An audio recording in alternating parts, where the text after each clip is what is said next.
நாம் எதை வேணாலும் மறந்துடலாம்.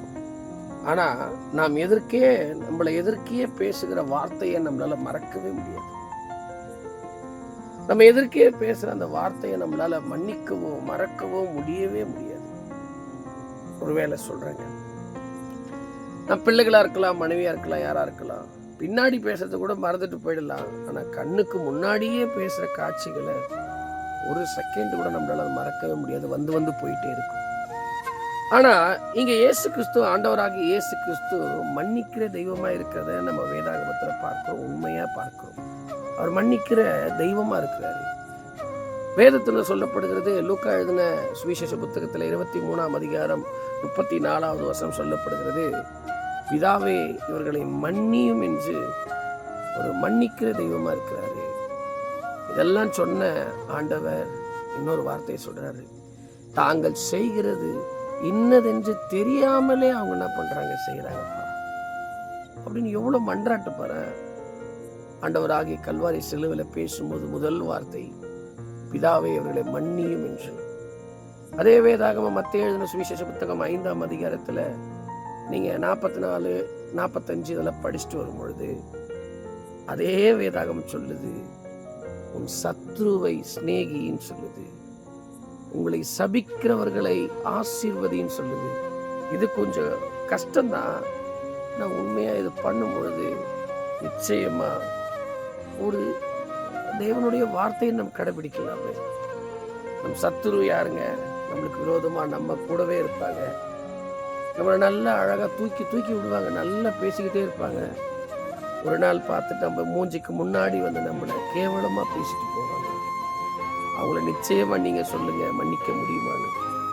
ஆனா இங்க தேவன் சொல்றாரு, அவங்கள மன்னிக்கணுமா.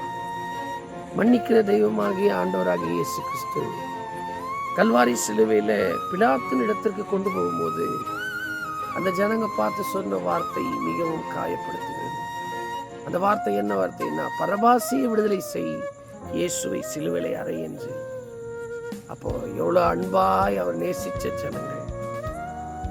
அந்த கல்வாரி சிலுவையில அவர் எவ்வளோ பாரப்பட்டிருப்பார். அந்த பாரத்தோடு தான் சொல்றாரு, பிதாவே அவர்களை மன்னியும் என்று. இன்னைக்கு மன்னிக்கிற தெய்வமா இருக்கிறபடினால நாமளும் நிறைய பேரை மன்னிக்காம, சின்ன தவறு தான், ஒருவேளை மனைவியா இருக்கலாம், பிள்ளைகளா இருக்கலாம், மன்னிச்சு பாருங்களேன். அதுல பயங்கரமான ஆசீர்வாதம் ஒளிஞ்சிருக்குங்க. நிச்சயமா நீங்க மன்னிச்சு பாருங்க, அதுல பயங்கரமான ஒரு ஆசீர்வாதம் ஒளிஞ்சிருக்கு. ஆண்டவர் எது செய்தாலும் அதுல ஒரு பயங்கரமான ஆசீர்வாதம் இருக்குங்க. ஒருவேளை உங்க மனைவியா இருக்கலாம், உங்க கூட பிறந்த உறவா இருக்கலாம், ஏதோ ஒரு பிரச்சனைக்காக நீங்கள் மன்னிக்காம பேசாமல் இருக்கலாம். ஆனா இந்த நாளில நீங்க மன்னிச்சு பாருங்க, ஒரு பெரிய ரகசியம் ஒளிஞ்சிருக்குதுங்க. ஒரு பெரிய ஆசீர்வாதம் அதுல ஒளிஞ்சிருக்கு. உங்க பிள்ளைங்க ஏதோ ஒரு சின்ன தவறு பண்ணிட்டாங்கன்னு சொல்லிட்டு இன்னும் வரல பேசாமலே அவர்களை மன்னிக்காம நீங்க இருக்கிறீங்க. ஆனா இந்த நீங்க மன்னிச்சு பாருங்க, ஒரு பெரிய ஒரு ஆசீர்வாதம் இருக்குங்க. அவ்வளோ பெரிய ஆண்டவருங்க, வானத்தையும் பூமியை உண்டாக்கின தேவனே மன்னிக்கிறாருங்க. நாம் ஏங்க மன்னிக்க கூடாது? இவ்வளோ பெரிய ஆண்டவருங்க, அவரு சர்வ வல்லமை உள்ள தேவனுங்க. அவரே சொல்றாரு, பிதாவே இவர்களை மன்னியும், தாங்கள் செய்கிறது இன்னதென்று தெரியலப்பா, உங்களுக்கு ஒண்ணுமே தெரியலப்பா. அப்ப அவ்வளோ பெரிய தேவனை மன்னிக்கும் பொழுது நாம ஏங்க மன்னிக்க கூடாது? நீங்க மன்னிச்சு பாருங்க, நிச்சயமாய் ஒரு பெரிய ஆசீர்வாதம் இருக்குங்க. உங்க மனைவி பேசின வார்த்தை காயமா இருக்கலாம், ஒருவேளை நீங்க மன்னிச்சு பாருங்க.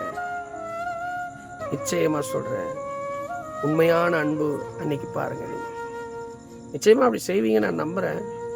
God bless you.